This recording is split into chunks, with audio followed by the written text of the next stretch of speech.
Hello and welcome to West ICS. Myself Abhishek Mishra.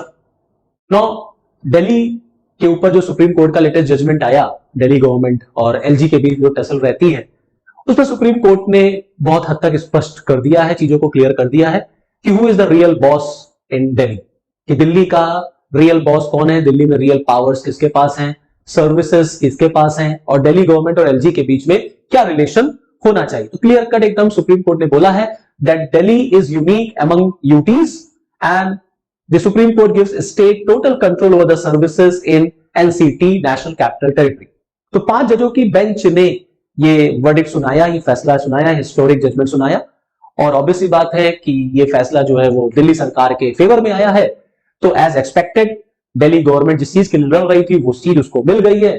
तो दिल्ली सरकार के जो मुख्यमंत्री हैं अरविंद केजरीवाल जी, उन्होंने इस फैसले का स्वागत किया। उन्होंने इसको विक्ट्री ऑफ डेमोक्रेसी कहा है कि ये लोकतंत्र की जीत है, ये जनता की जीत है और दिल्ली सरकार जो है अब वो हर काम कर पाएगी जो वो करना चाहती है।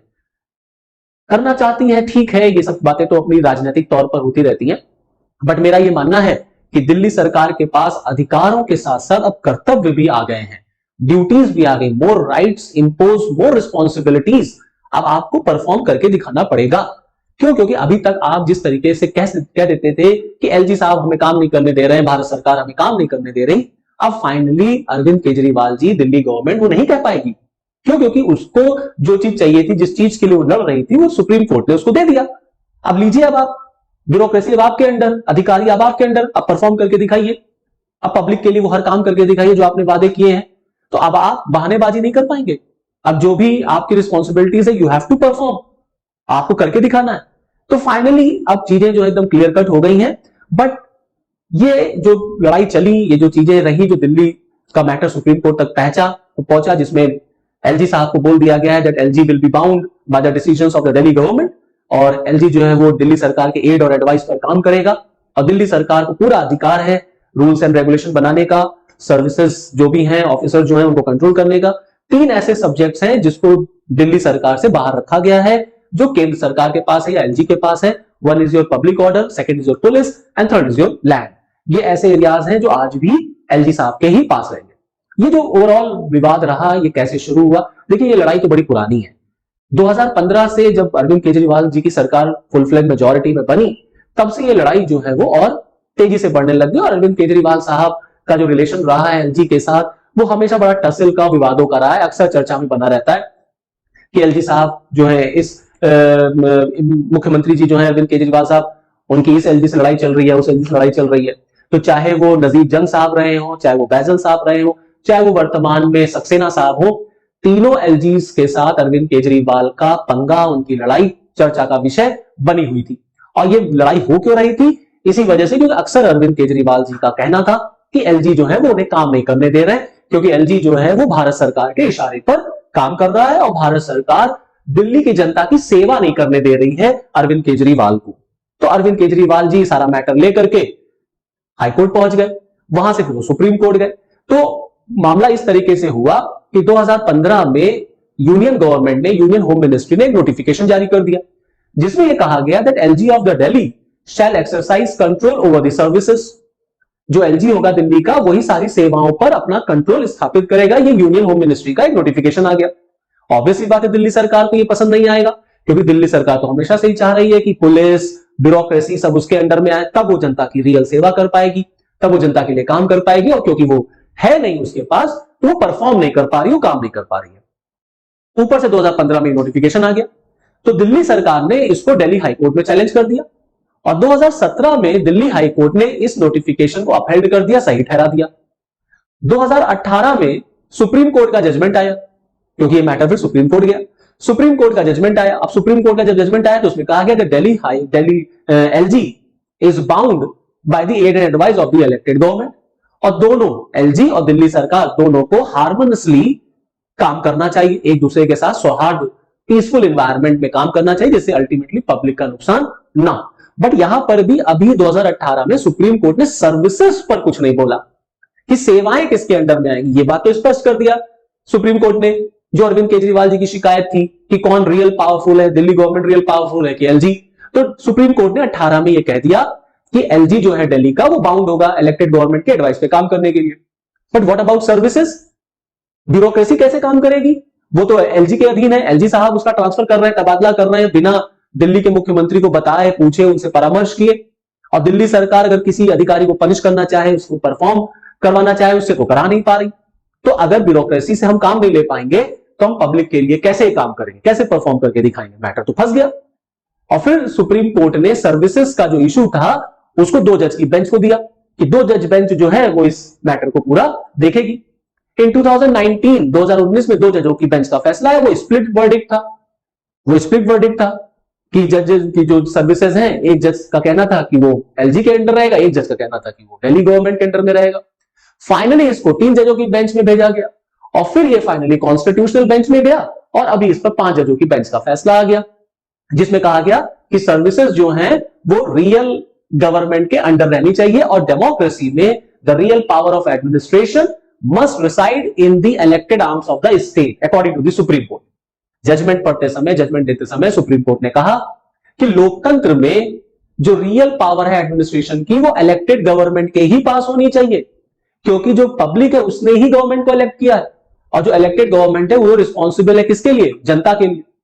तो रियल एडमिनिस्ट्रेशन कहां होनी चाहिए? तो रियल एडमिनिस्ट्रेशन इलेक्टेड गवर्नमेंट के पास होनी चाहिए। और डेमोक्रेसी और फेडरलिज्म भारत का बेसिक स्ट्रक्चर है and centre must work with in boundaries. केंद्र को सीमाओं के अधीन काम करना चाहिए क्योंकि लोकतंत्र और संघवाद ये भारत का बेसिक स्ट्रक्चर। अब यहां पर मैं आपको ये बात बताना चाहूंगा कि देखिए दुनिया में जहां भी फेडरलिज्म आपको मिलेगा, जहां पर आपको रिटन कॉन्स्टिट्यूशन मिलेगा, जहां पर आपको 2 लेवल पे गवर्नमेंट मिलेगी, चाहे वो सेंटर हो स्टेट, 2 लेवल की गवर्नमेंट है, एक सेंटर में होनी है, एक स्टेट, वह थोड़ा बहुत टसल, थोड़ा बहुत कॉन्फ्लिक्ट, विवाद बट नेचुरल है, होगा ही होगा। भारत में भी होता है। आप अमेरिका को देखिए, अमेरिका में तो केंद्र का संविधान अलग है, राज्य का संविधान अलग है। तो क्या अमेरिका एक वीक कंट्री बन गया? नहीं, अमेरिका एक स्ट्रॉन्ग नेशन है, वहां पर तो दोनों लोगों के अपने अपने कानून है। भारत में 2 सरकारें, केंद्र और राज्य की, हम भी फेडरल कंट्री में रहते हैं, हमारे यहां भी डिस्प्यूट होते हैं और बट ऑब्वियसली बात है डिस्प्यूट होंगे ही होंगे। इसीलिए कॉन्स्टिट्यूशन मेकर्स ने ऐसे डिस्प्यूट को सॉल्व करने के लिए, इसको डिसाइड करने के लिए, रिजॉल्व करने के लिए जुडिशरी बनाया, न्यायपालिका बनाया। तो न्यायपालिका में ऐसे केसेस जाते हैं और फिर न्यायपालिका फाइनली अपना जजमेंट सुनाता है। और गवर्नमेंट तो आती और जाती रहती है, सरकारें बदलती रहती हैं, जजमेंट भी चेंज होते रहते हैं। अल्टीमेटली कोई भी जजमेंट हो, कोई भी गवर्नमेंट हो, चाहे केंद्र की या राज्य की, उसे पब्लिक को ध्यान में रखते हुए काम करना चाहिए, क्योंकि फाइनली इस देश में सबसे सोवरेन कौन है? तो कहा जाता है वी द पीपल। भारत की जनता ही इस देश की मालिक है, वही अपने देश के सरकार को चुनती है, चाहे केंद्र की या राज्य की। इसीलिए लड़ाइयां जितनी केंद्र और राज्य के बीच में कम होंगी, उतना ही पब्लिक का भला होगा, उतना ही अच्छा होगा। तो इस वर्डिक्ट को किसी की पर्सनल जीत और किसी की पर्सनल हार नहीं माननी चाहिए कि कोई कहे कि ये हमारी हार हो गई, कोई कहे हमारी जीत हो गई, इस तरीके से नहीं देखना चाहिए। पर्सनली मेरा मानना है कि ये जो वर्डिक्ट है, ये संविधान की जीत है, ये भारत के जनता की जीत है, ये संविधानवाद की जीत है, ये संविधान की आत्मा की जीत है, ये संविधान के स्पिरिट की जीत है, ये कॉन्स्टिट्यूशन मेकर्स की जीत है।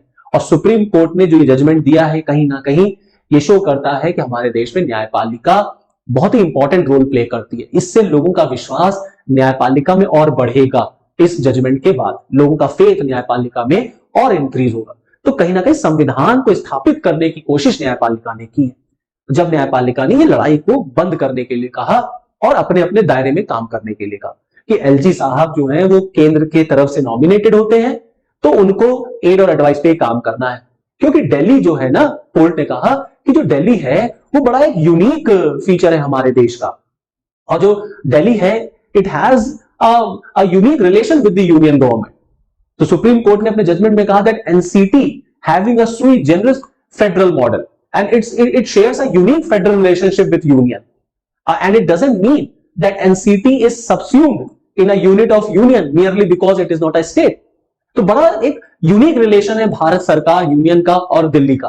और क्योंकि दिल्ली एक राज्य नहीं है, पूर्णतः राज्य नहीं है, इसीलिए इसका ये बिल्कुल मतलब नहीं कि दिल्ली जो है वो यूनियन के सबऑर्डिनेट फॉर्म में काम करेगा। क्लियर? और दिल्ली की जो विधानसभा है उसको पूरा अधिकार है कि वो राज्य सूची और समवर्ती सूची, स्टेट लिस्ट और कॉन्करेंट लिस्ट के विषयों पे कानून बना सकती है। न्यायपालिका ने यह भी कहा कि क्योंकि फेडरलिज्म हमारे देश का एक बेसिक स्ट्रक्चर है और federalism is a mean to reconcile the desire of communality along with the desire of autonomy and accommodative diverse needs in a pluralist society.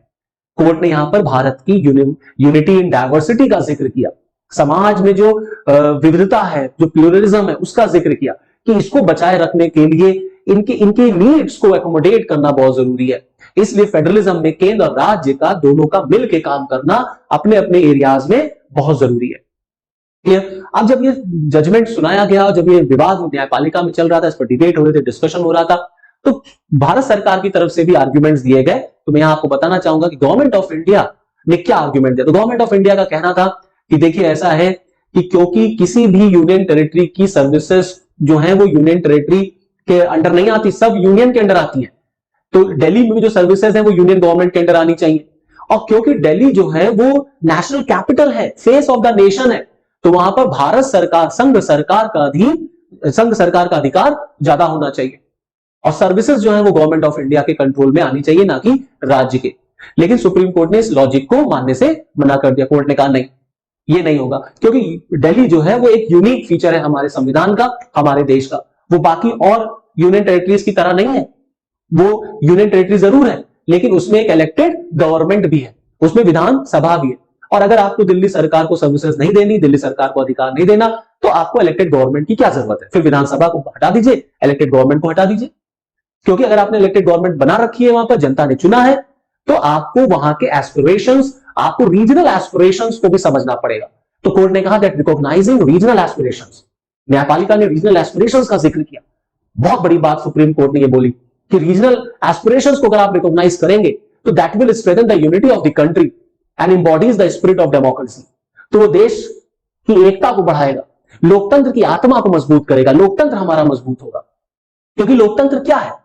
तो कोर्ट ने कहा कि लोकतंत्र में जनता जो होती है वो जनार्दन है, जनता अपनी सरकार को चुनती है। और हमारे क्या जो डुअल गवर्नमेंट है, सेंटर और स्टेट, यहां पर वी द पीपुल अपनी सरकार को चुनते हैं। क्लियर? पब्लिक चुनती है इस केंद्र की सरकार को पूरे भारत पे शासन करने के लिए, और पब्लिक ने ही चुना है दिल्ली की सरकार को दिल्ली पर शासन करने के लिए।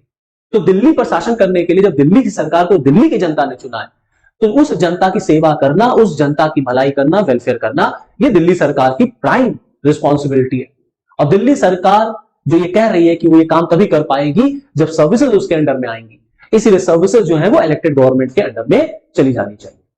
इसीलिए दिल्ली गवर्नमेंट को सुप्रीम कोर्ट ने सर्विसेज दे दिया।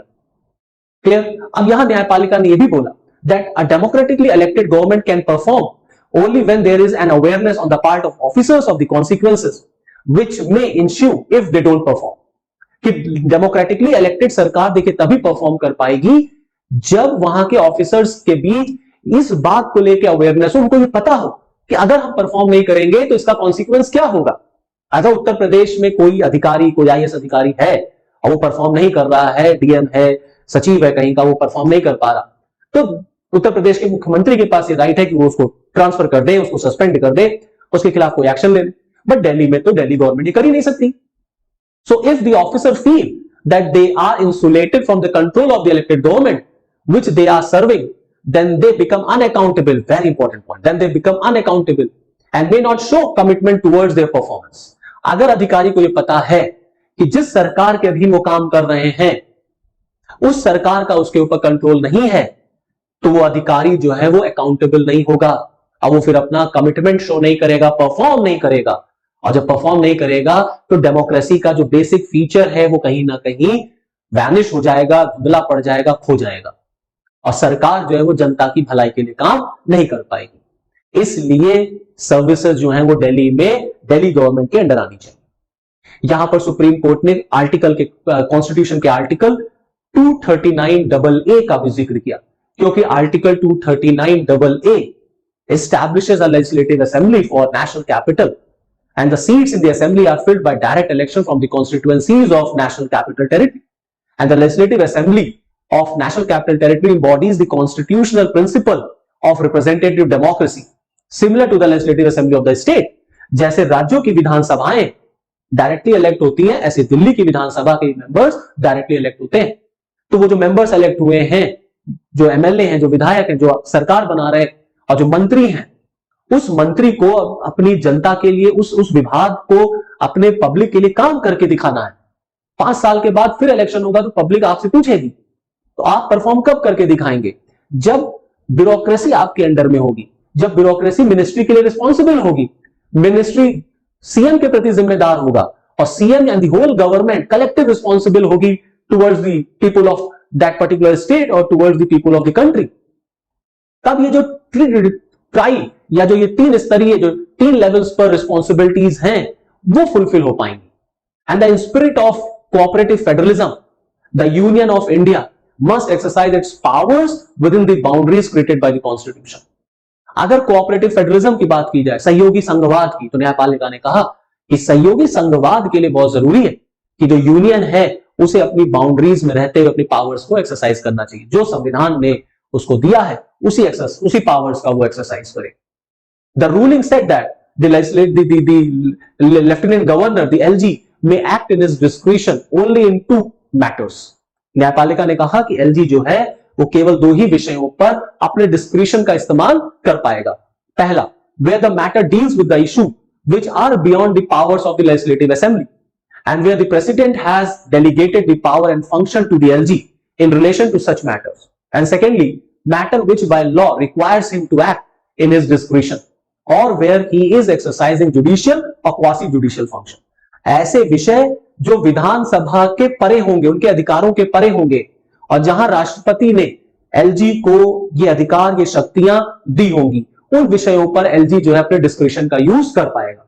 दूसरा, वो मैटर्स जहां पर एलजी जुडिशियल या क्वासी जुडिशियल रोल में काम कर रहे हैं, वहां पर एलजी अपना डिस्क्रिशन यूज करेंगे, या ऐसे विषय जो कानून के द्वारा ये रिक्वायर हो, कानून कहे that LG should act in his discretion, इन्हीं दोनों विषयों पर एलजी को इन 2 मैटर्स पर ही डिस्क्रिशन का राइट होगा, अधिकार होगा।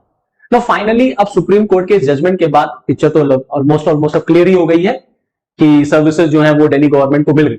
बट अब यहां से रियल टेस्ट शुरू होता है अरविंद केजरीवाल जी का दिल्ली गवर्नमेंट का। अब दिल्ली गवर्नमेंट को परफॉर्म करके दिखाना पड़ेगा। अधिकार तो मिल गए, जो मांग रहे थे उनको सुप्रीम कोर्ट ने दे दिया। अब उन अधिकारों के साथ साथ उनके ऊपर ड्यूटीज आ गई, रिस्पॉन्सिबिलिटीज आ गई। अभी तक जो वो कह रहे थे अब वो नहीं कह पाएंगे कि भारत सरकार रोकती है उनको, रोड़े अटकाती है, या एलजी साहब उनको काम नहीं करने दे रहा है।